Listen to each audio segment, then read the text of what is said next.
Hello everyone, welcome to the channel simple teaching learning. अभी आपका एक दिन बाद असेसमेंट फॉर लर्निंग का एग्जाम है। इनकी वीडियो मेरे चैनल पे नहीं है, इसलिए अभी हम इनकी रिवीजन वीडियोस बना रहे हैं। आई होप इससे आपकी हेल्प हो जाए और जितने इंपॉर्टेंट क्वेश्चंस हैं वो सारे इसमें कवर हो जाएंगे। ठीक है, सबसे पहले हम स्टार्ट कर रहे हैं यूनिट 1। यूनिट 1 में जो सबसे पहले टॉपिक है वो है मेजरमेंट। मेजरमेंट का मतलब क्या होता है? असाइनिंग न्यूमरल्स टू ऑब्जेक्ट्स और events according to certain rules is measurement. किसी ऑब्जेक्ट को नंबर प्रोवाइड करवाना, नंबर असाइन करना किसी ऑब्जेक्ट को किसी सर्टेन रूल्स के हिसाब से। कुछ रूल डिसाइड कर लिए जाते हैं, उनके हिसाब से किसी ऑब्जेक्ट्स को, किसी इवेंट्स को नंबर न्यूमरल्स असाइन किए जाते हैं। उस प्रोसेस को क्या कहते हैं हम? मेजरमेंट। ठीक है, मेजरमेंट, डायरेक्ट मेजरमेंट और इनडायरेक्ट मेजरमेंट। डायरेक्ट मेजरमेंट में कहाँ पे यूज होता है? फिजिकल साइंसेज में, जहाँ पे रूल्स वगैरह सब सर्टेन होते हैं, जैसे हाइट करना है या वेट करना है। इनडायरेक्ट में बिहेवियरल साइंसेज में, जैसे किसी की इंटेलिजेंस टेस्ट करनी है, इंटेलिजेंस, या किसी का एप्टीट्यूड टेस्ट करना है, तो वो किस में आता है? इनडायरेक्ट मेजरमेंट में।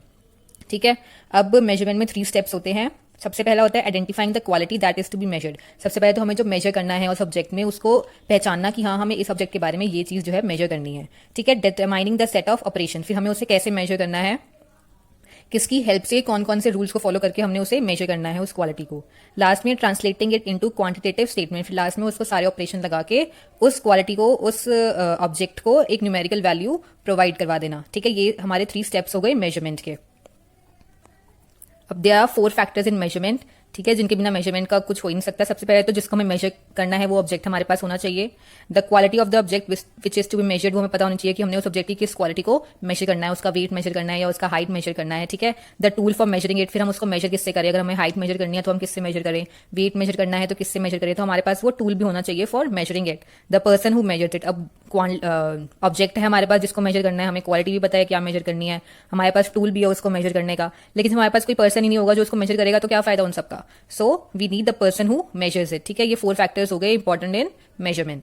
अब है types of variable that can be measured. ठीक है, कौन कौन से वेरिएबल्स को, ऑब्जेक्ट्स को हम मेजर कर सकते हैं? क्वालिटेटिव वेरिएबल्स हो गए जिनको डेफिनेट तरीके से मेजर नहीं किया जा सकता, जैसे कि एप्टीट्यूड हो गया या आईक्यू हो गया या इंटेलिजेंस हो गई। इनको प्रॉपर तरीके से मेजर नहीं किया जा सकता, तो ये क्वालिटेटिव वेरिएबल्स होते हैं। जबकि हाइट, वेट, मार्क्स, इन सबको नंबर्स में, इनको नंबर असाइन किए जा सकते हैं, नंबर्स की हेल्प से इनको मेजर किया जा सकता है। तो ये क्या हो गए? Quantitative variables. ठीक है, क्वांटिटेटिव में भी 2 होते हैं, कॉन्टिन्यूअस वेरिएबल्स और डिस्क्रीट वेरिएबल्स। कॉन्टिन्यूअस वेरिएबल में क्या होता है कि जो मेजरमेंट होता है वो किसी नंबर के बीच में भी लाई कर सकता है। मान लीजिए अगर 70 है तो दूसरा नंबर 70.2 भी हो सकता है, 70.5 भी हो सकता है। ऐसे क्या हो सकता है? हाइट या वेट। जरूरी तो नहीं है ना सिर्फ 70 होगी, पॉइंट में भी जा सकता है। ठीक है, तो जब हाइट, वेट ये सब मेजर करते हैं तो किस में जाता है? कॉन्टिन्यूअस वेरिएबल में। लेकिन अगर हमें किसी क्लास की स्ट्रेंथ पता करनी है कि उस क्लास में कितने बच्चे हैं या एक रो में कितने बच्चे हैं, number of students, number of people हमें मेजर करने हैं, तो वो तो पॉइंट्स में नहीं हो सकता ना। ये नहीं हो सकता कि इसमें इस क्लास में 70.1 स्टूडेंट्स हैं। नो, एक क्लास में प्रॉपर होल नंबर होगा, 60, 70, 80 या जितने भी। तो ये क्या हो गए? Discrete variables. ठीक है, समझ आ गया। नेक्स्ट है type of measurement. Qualitative measurement, जिसमें कि हम क्वालिटेटिव वेरिएबल्स को मेजर करते हैं। क्वांटिटेटिव मेजरमेंट, जिसमें कि हम क्वांटिटेटिव वेरिएबल्स को मेजर करते हैं। ये qualitative measurement on the basis of norms, कुछ रूल्स होते हैं, कुछ सर्टेन प्री डिसाइडेड रूल्स होते हैं, उनके बेसिस पे इनको मेजर किया जाता है। और ये on the basis of units. जो एसआई सिस्टम आपने सुना होगा, जो पहले से ही डिसाइडेड है, सारे यूनिवर्सली डिसाइडेड है कि इसके हिसाब से किलो इतना रहेगा, ग्राम इतना रहेगा, सेंटीमीटर इतना है, तो उसके हिसाब से इसको मेजर किया जाता है इन यूनिट्स। ना qualitative measurement is not universal while quantitative measurement is universal. मतलब जो क्वालिटेटिव मेजरमेंट जो करता है वो पर्सन टू पर्सन वेरी कर सकता है। मान लीजिए अगर आपने किसी की इंटेलिजेंस को टेस्ट करना है, किसी की इंटेलिजेंस को मेजर करना है, तो एक पर्सन जो है किसी और हिसाब से मेजर करेगा, दूसरा पर्सन किसी और हिसाब से मेजर करेगा। तो दोनों के जो मेजरमेंट है दोनों में फर्क आ सकता है। लेकिन आपको अगर किसी चीज की हाइट, किसी एक पर्टिकुलर ऑब्जेक्ट की हाइट मेजर करनी है, तो चाहे वो फर्स्ट पर्सन मेजर करे या सेकंड पर्सन मेजर करे, उसकी हाइट जो है हमेशा सेम ही रहेगी। तो इसलिए qualitative is not universal, quantitative is universal. Next, this is never zero, this can be zero और इवन लेस देन जीरो। ठीक है, क्वालिटेटिव मेजरमेंट कभी जीरो नहीं हो सकती। ये नहीं कह सकते कि इसमें जीरो इंटेलिजेंस है या इसका आईक्यू जीरो है। ठीक है, कुछ तो होते हैं ना, तो this can not be zero. जबकि क्वांटिटेटिव में हम कहते हैं कि टेम्परेचर जीरो है या टेम्परेचर माइनस में चला गया। ठीक है, तो ये जीरो भी हो सकता है और माइनस में भी जा सकता है। It can not be completely done in itself. हम किसी की इंटेलिजेंस को, किसी के एप्टीट्यूड को पूरी तरह मेजर नहीं कर सकते। ठीक है, और जबकि हम किसी की हाइट, किसी के वेट को पूरी अच्छी तरह से मेजर कर सकते हैं। हमारे पास उसके लिए टूल्स हैं उसको मेजर करने के लिए। ठीक है, तो दोनों का डिफरेंस भी हो गया और दोनों की डेफिनेशन भी हो गई। ठीक है, नेक्स्ट है scales and levels of measurement. इनको किसने डिवाइड किया था? S Stevenson on the basis of facts. ठीक है, अगर आएगा कि स्केल्स ऑफ लेवल या स्केल या फिर लेवल ऑफ मेजरमेंट किसने डिवाइड किए थे? S Stevenson. ठीक है, इसमें पहला लेवल है nominal measurement, then ordinal measurement, interval measurement and ratio measurement.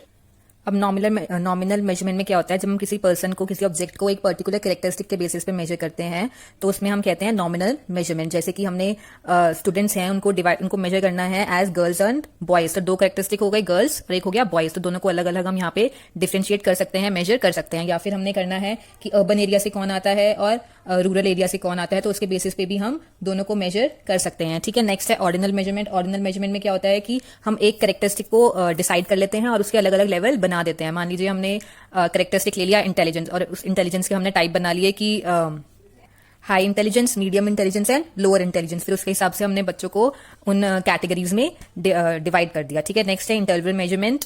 इसमें क्या होता है कि इसमें क्वांटिटेटिव मेजरमेंट होता है, जिसमें किसी ऑब्जेक्ट को 2 नंबर्स के बीच में मेजर किया जाता है। इसमें मार्क्स हो सकते हैं, मार्क्स 0 से लेकर 50 तक, इसके बीच में कितने भी हो सकते हैं बच्चों के।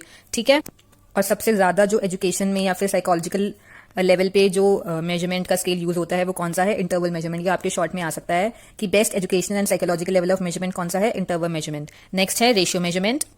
इसमें होता है कि हम 2 क्वांटिटीज को एक दूसरे से कंपेयर करते हैं, उनका मेजरमेंट रेशियो में निकालते हैं, तो दैट इज रेशियो मेजरमेंट। ठीक है, मान लीजिए अगर राम का वेट है 100 kg और श्याम का वेट है 150 kg, तो इनका रेशियो कितना होगा, 2:3।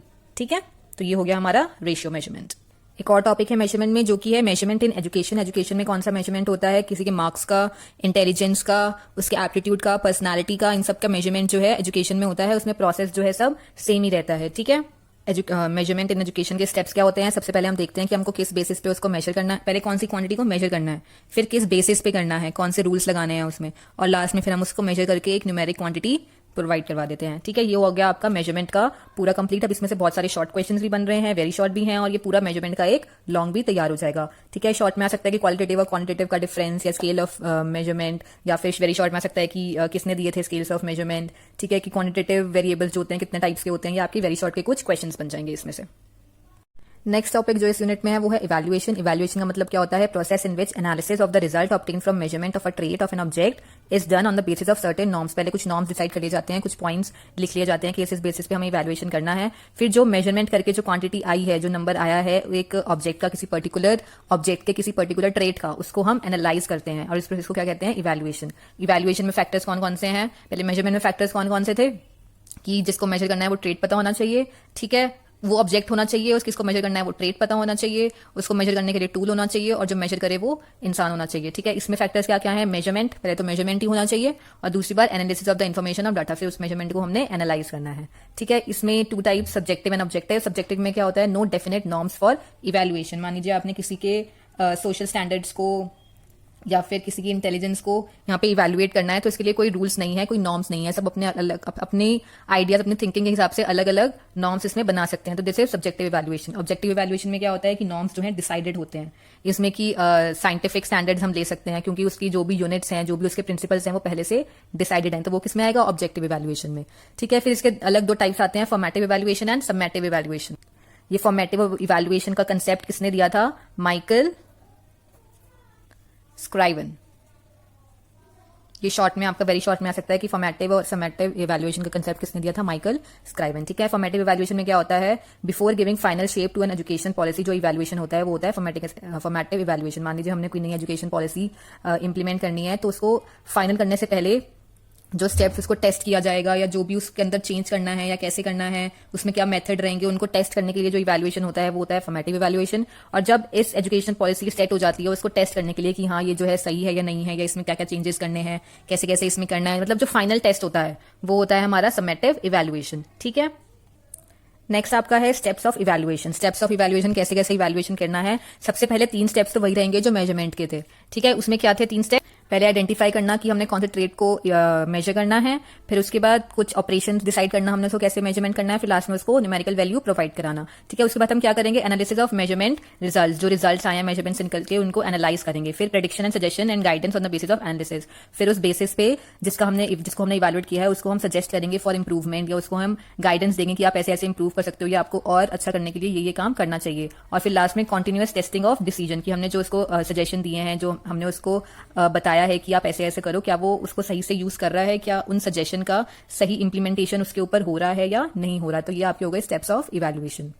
नेक्स्ट है steps of evaluation of educational achievement. अब इसको कैसे करेंगे, इसके 2 फॉर्म्स होते हैं, at the end of the session और एक during session. End of the session में हम कैसे इवैल्यूएट करते हैं, थ्रू एग्जाम्स। ठीक है, एग्जाम्स में हमने किसी को पास करना है या फेल करना है, अगले लेवल में प्रमोट करना है या नहीं करना है, तो एक हो गया वो इवैल्यूएशन। और एक होता है ड्यूरिंग टीचिंग। ड्यूरिंग टीचिंग कैसे, कि जब आप पढ़ा रहे हैं तो बच्चों को कितना समझ आ रहा है, उसकी लर्निंग कैपेबिलिटी कितनी बढ़ रही है, उसके दिमाग में कितना घुस रहा है, क्या उसको समझ आ रहा है, क्या नहीं आ रहा है। That evaluation is done during teaching. इसमें क्या होता है, टीचर जो होता है एक ऑब्जेक्टिव अपना सेट करता है कि मुझे ये समझाना है बच्चे को, फिर उसको टीचिंग लर्निंग एक्टिविटीज से वो उसको समझाया जाता है, उसको सारा काम कराया जाता है, फिर इवैल्यूएट किया जाता है कि उसको समझ आ रहा है या नहीं आ रहा। तो ये साइकिल जो है ये चलता रहता है in the process of evaluation. Next है errors in measurement and evaluation. Errors क्या होते हैं, मेजरमेंट या इवैल्यूएशन करते वक्त जो गलतियां हो जाती हैं, दैट आर एरर्स। ठीक है, एरर्स को खत्म करना एक तरह से मुश्किल ही रहता है, इट्स इम्पॉसिबल, क्योंकि हम ह्यूमन बींग्स हैं और ह्यूमन बींग से गलतियां तो होती रहती हैं किसी ना किसी स्टेप पे। ठीक है, तो क्लासिफिकेशन कैसे होता है एरर्स का, on the basis of factors. कितने फैक्टर्स, 6 फैक्टर्स पे होता है। एरर ड्यू टू पर्सन और ऑब्जेक्ट। मान लीजिए हमने किसी बच्चे को इवैल्यूएट करना है या उसकी इंटेलिजेंस को मेजर करना है, लेकिन जिस दिन हमने उसका टेस्ट लिया उस दिन वो ठीक नहीं है, या फिर किसी वजह से वो पढ़ नहीं पाया है, या वो फिजिकली वीक फील कर रहा है, तो इस तरह से हम जो उसका मेजरमेंट करेंगे, जो उसका इवैल्यूएशन होगा, वो सही से नहीं हो पाएगा। ठीक है, तो एक एरर यहां आ जाएगा। फिर errors due to measuring quality. अब कभी कभी क्या होता है कि किस क्वालिटी को मेजर करना है वो ही नहीं क्लियर होता है, जो मेजर कर रहा होता है, जो मेजरर होता है, उसको यही नहीं पता होता है कि मैंने कौन सी क्वालिटी को मेजर करना है।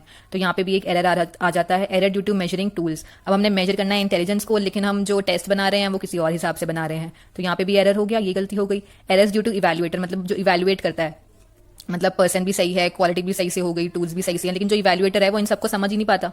ठीक है, वो इन सबको समझने में ही गलती कर देता है, तो वो जो यहाँ पे रिजल्ट निकालेगा, जो इवैल्यूएट करेगा वो गलत करेगा। तो यहाँ पे जो है इवैल्यूएटर की वजह से एरर आ गया। ठीक है, एरर ड्यू टू नॉर्म्स। अब नॉर्म्स, जिसने टेस्ट बनाया है, जिसने इवैल्यूएट करना है, उसके हिसाब से नॉर्म्स अलग थे, लेकिन जो इवैल्यूएट कर रहा है उसके दिमाग में उसके आइडियाज अलग हैं, उसके नॉर्म्स अलग हैं, तो यहाँ पे भी एरर आ जाता है। Error due to statistical calculation. Last में जो रिजल्ट तैयार होते हैं वहां पे कहीं पे किसी ने कुछ कैलकुलेशन मिस्टेक कर दी या कोई स्टेप्स एक्सक्लूड कर दिए, तो वहां पे भी गलतियां हो जाती हैं। ठीक है, नेक्स्ट है classification on the basis of forms. अब कैसे हो सकता है पर्सनल एरर। पर्सनल एरर में क्या होता है कि जिसने आंसर लिखा है, जिसने कुछ, जिसको हम मेजर करने हैं, उसने तो अपने पॉइंट ऑफ व्यू से लिखा, लेकिन जो इवैल्यूएट कर रहा है उसका पॉइंट ऑफ व्यू कुछ और है, तो फिर वहां पे इवैल्यूएशन में गड़बड़ हो जाती है, तो इसमें होता है पर्सनल एरर। नेक्स्ट है वेरिएबल एरर। वेरिएबल एरर में क्या होता है कि जिस चीज को हमने मेजर करना है वही चीज बच्चे को क्लियर नहीं है। अब आपने उसका इंटेलिजेंस का टेस्ट लेना है, लेकिन उसको क्लियर ही नहीं है कि आपने उसका टेस्ट किस टाइप से लेना है, किस तरीके से लेना है, तो यहाँ पे भी गलतियां हो सकती हैं। कॉन्स्टेंट एरर की सब बच्चों ने आंसर सही से लिखा है, लेकिन आपने चेक किया, आपने अपने पॉइंट ऑफ व्यू से चेक कर दिया, तो वो हो गया कॉन्स्टेंट एरर। नेक्स्ट होते हैं इंटरप्रिटेटिव एरर। इसमें क्या होता है कि इसमें नॉर्म्स का ही आता है कि किसी ने कुछ और नॉर्म्स बनाया, लेकिन जो इवैल्यूएट कर रहा है वो अपने नॉर्म्स के हिसाब से कर रहा है, तो यहाँ पे इसकी वजह से एरर आ जाते हैं। फिर नेक्स्ट टाइप का क्लासिफिकेशन, इसमें 2 टाइप्स हैं। Accidental error. एक्सीडेंटल एरर किसी से भी हो सकता है, जो टेस्ट बना रहा है उससे भी हो सकता है, जो मार्क्स दे रहा है उससे भी एरर हो सकते हैं, या जो स्टूडेंट्स हैं उससे वो जब एग्जाम देते वक्त घबरा जाता है तो उससे भी एरर हो सकते हैं, तो ये हो गए एक्सीडेंटल एरर्स। सिस्टमैटिक एरर्स क्यों होते हैं कि जो चेक कर रहा है वो इग्नोर कर रहा है आंसर्स को, कि चलो ठीक है इसने ठीक ही लिखा होगा, ये इसकी राइटिंग खराब है, इसने खराब लिखा है, तो ये हो गए इसके सिस्टमैटिक एरर में। एक होता है फॉरगेटफुलनेस। मान लीजिए आपने 7.3 लिखना है, 3.7 लिख लिया, 4.3 लिखना है, 3.4 लिख दिया, तो ये हो गया दूसरे तरीके का सिस्टमैटिक एरर। थर्ड होता है एरर ड्यू टू बायसनेस। मान लीजिए किसी टीचर को आप पसंद नहीं है तो आपको वो कम मार्क्स देंगे, और उस टीचर को कोई और बच्चा पसंद है तो उसने उसको ज्यादा मार्क्स दे दिए, तो ये हो गया एरर ड्यू टू बायसनेस। किस में आते हैं ये, सिस्टमैटिक एरर्स में। ठीक है, इस तरह से आपका एरर्स का जो है लॉन्ग क्वेश्चन यहाँ पे रेडी हो गया। शॉर्ट में भी आता है तो शॉर्ट में भी हो जाएगा, और वेरी शॉर्ट में ये आ सकता है कि classification on the basis of factors का एरर में जो होता है उसमें कितने फैक्टर्स होते हैं, 6 फैक्टर्स। ओके, नेक्स्ट जो है वो है असेसमेंट। असेसमेंट का मतलब क्या होता है कि जो हमने मेजर किया है, जो हमने इवैल्यूएट किया है, उसको सही तरीके से कैसे मेजर किया जाए, किस आधार पे, किस की हेल्प से मेजर किया जाए, दैट इज असेसमेंट। ठीक है, असेसमेंट की हेल्प से हम किसी को इवैल्यूएट या मेजर कर सकते हैं। ठीक है, इसमें होता है असेसमेंट फॉर लर्निंग, जो असेसमेंट टीचर्स करते हैं पढ़ाने से पहले, लेसन स्टार्ट करने से पहले, या फिर नॉलेज प्रोवाइड करने से पहले, जो टीचर्स खुद का असेसमेंट करते हैं या अपने गोल्स डिसाइड करते हैं कि हमने टीचिंग लर्निंग ऑब्जेक्टिव क्या रखना है, वो होता है assessment for learning. Assessment as learning, students करते हैं कि वो पढ़ते वक्त क्या सीख रहे हैं, कैसे सीख रहे हैं, उनको कितना समझ आ रहा है, ये हो गया assessment as learning. Assessment of learning, इसमें टीचर्स इवैल्यूएट करते हैं कि उन्होंने जो पढ़ाया है वो बच्चों को कितना समझ में आया है, in the form of test लेके या फिर किसी भी तरह की कोई एक्टिविटी करा के देखते हैं कि जो उन्होंने बच्चों को पढ़ाया है वो उनको कितना समझ में आया है। नेक्स्ट हमारे कुछ टाइप ऑफ एग्जाम्स हैं या फिर ग्रेडिंग सिस्टम्स हैं, इनको देखते हैं। सबसे पहले है ओपन बुक एग्जामिनेशन। इसमें क्या होता है कि जो एग्जाम्स होते हैं उसमें बच्चे जो हैं बुक्स का हेल्प रेफरेंस ले सकते हैं। ठीक है, उनको कुछ याद करने की जरूरत नहीं है एग्जाम के टाइम पे, they are allowed to carry books with them, and they can take help from these books, पर उस टाइम पे फिर उनको अगर बुक्स दी जाती हैं तो किसी और टाइप की हेल्प नहीं प्रोवाइड किया जाती, बाकी सारे मामलों में वहाँ पे स्ट्रिक्ट रहते हैं जो इन्विजिलेटर्स होते हैं, ठीक है। मतलब अगर आपके पास बुक्स हैं तो आपको चीटिंग करने नहीं दी जाएगी, इसमें ऐसा रहता है, ठीक है। अब एडवांटेजेस क्या होते हैं, मेरिट्स क्या है ओपन बुक के, कि आपको रट्टाफिकेशन नहीं करना पड़ेगा, ठीक है। रोट मेथड खत्म होता है यहाँ पे, क्योंकि वहाँ पे जो आपको लिखना है वो आप बुक में से देख के लिख सकते हैं। नेक्स्ट क्या है कि आपको इसमें जो एग्जामिनी है, जो स्टूडेंट है, वो बुक को अच्छे से प्रिपेयर करेगा, अच्छे से पढ़ेगा, क्योंकि एग्जाम टाइम में इतना टाइम तो होगा नहीं क्योंकि वो देखने बैठे कि ये टॉपिक कहाँ पे, अगर उसने पहले से बुक पढ़ रखी होगी तो उसको पता होगा कि हाँ ये टॉपिक इस पेज नंबर पे है, तो वो पहले फटाफट से वो टॉपिक निकाल के आंसर लिख देगा। तो इसमें क्या होता है कि ओपन बुक एग्जामिनेशन की वजह से बच्चे जो है बुक्स को थॉरली रीड कर लेते हैं, ठीक है। और जब बुक आपके सामने ओपन होती है तो आपको किसी और तरीके की कोई हेल्प प्रोवाइड नहीं कराई जाती है, आपको चीटिंग के लिए मना कर दिया जाता है और ना ही फिर आपकी टीचर्स कोई हेल्प करती है। ये होगी इसकी मेरिट्स। अब डीमेरिट्स क्या है इसमें, कि इसमें बच्चों को डर नहीं रहता कि हम याद करें ना करें, क्योंकि बुक में तो एग्जाम में तो बुक हमें मिल ही जानी है, ठीक है। और सारे क्वेश्चन के आंसर जो है वो बुक में से ही लिख देंगे और सबके आंसर सेम रहेंगे, तो पता ही नहीं चलेगा कि कौन सही लिख, मतलब किसका इंटेलिजेंसी लेवल ज़्यादा है किसका कम है, क्योंकि सबने बुक में से देख के ही सेम आंसर लिख दिया है। और उसके बाद जब वो बुक में से देख के लिखते हैं तो जो इवैल्यूएटर होता है उसको ये पता नहीं चलता कि इसने कितना समझा है, कितना याद, मतलब किसको कितना समझ में आ गया है, कितनी नॉलेज इसको टॉपिक के बारे में हो गई है, क्योंकि सब कुछ जो है वो एग्जाम में बुक में से देख के लिख देते हैं। और कुछ बच्चे क्या करते हैं कि बुक्स लेने के साथ साथ गाइड या हेल्प सॉल्व क्वेश्चन जो होते हैं या जो गाइड रेफरेंस बुक्स होती हैं उनको भी साथ ले जाते हैं ताकि वो थोड़ा सा अलग मैटर लिख पाए, which is not allowed, but बच्चे ऐसा करते हैं, तो ये होगी इसकी डीमेरिट। ओके, यहाँ पे आपको ओपन बुक एग्जामिनेशन में आप इसको पहले अच्छे से डिफाइन कर देंगे क्या होता है ओपन बुक एग्जामिनेशन में। आप जब इसके बारे में लिखेंगे पैराग्राफ में तो यहाँ आप इसकी मेरिट्स और डीमेरिट्स भी लिख देना, ठीक है। और अलग से हेडिंग बना के भी मेरिट्स और डीमेरिट्स लिख देना, आपका आंसर पूरा यहाँ पे तैयार हो जाएगा, ठीक है। नेक्स्ट हमें इसमें जो पढ़ना है वो है grade system and cumulative grade average point.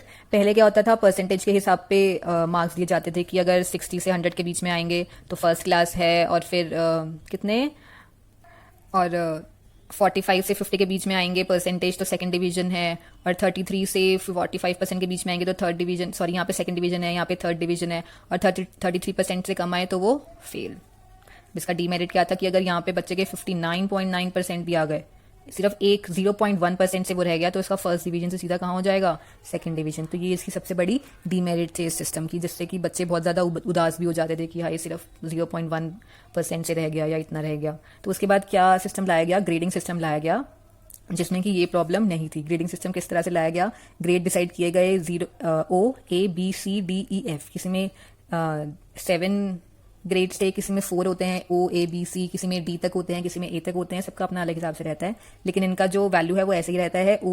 O को जो न्यूमेरिकल वैल्यू प्रोवाइड की गई है वो है 6, A के लिए 5, B के लिए 4, C के लिए 3 and then so on. O में मतलब outstanding, A is very good, B is good, C is average, D is satisfactory, poor and very pure. मतलब O में तो बहुत ही अच्छा, मतलब बहुत ही ज्यादा अच्छा, ठीक है। A में मतलब बहुत अच्छा, बी में अच्छा, सी में एवरेज, ओके ना इधर ना उधर, सेटिस्फैक्टरी की हाँ चलो ठीक है इतना कर सकते हैं, इतना सही माना जाएगा। ई में तो पुअर, बेकार, और ई मतलब एफ मतलब सॉरी पूरा ही बेकार। इसमें क्या होता है ग्रेड सिस्टम में कि हर क्वेश्चन को एक ग्रेड प्रोवाइड करवा दिया जाता है, असाइन कर दिया जाता है, और उसके हिसाब से फिर जितने हर क्वेश्चन में जितने ग्रेड आते हैं और फाइनल ग्रेड फिर उसको उसका एवरेज निकाल के बना दिया जाता है। जैसे एग्जांपल लिखते हैं, एक टेस्ट है उसमें 8 क्वेश्चंस हैं और 8 क्वेश्चंस को अलग अलग ग्रेड प्रोवाइड करवा दिए। फर्स्ट क्वेश्चन को दिया A ग्रेड, सेकंड को दिया A ग्रेड, थर्ड में उसको B ग्रेड दिया, फोर्थ में C ग्रेड दिया, फिफ्थ में B ग्रेड दिया, सिक्स में B ग्रेड और सेवंथ में A ग्रेड, एट्थ में C ग्रेड। अब मतलब जो टोटल थे वो तो O थे, O में से जितने भी आ सकते थे, लेकिन बच्चे के इतने इतने आए, मतलब यहाँ उसको 5 पॉइंट मिला, यहाँ 5 और इतने यहाँ पे उसको 3 पॉइंट मिला। तो हम एवरेज कैसे निकालेंगे, इन सबको प्लस कर देंगे upon total questions. 1 to 8 questions हैं तो टोटल डिवाइडेड बाय 8, 4.1, और 4 किसका होता है, B का, तो मतलब इसका जो फाइनल ग्रेड आया वो कितना आया, B।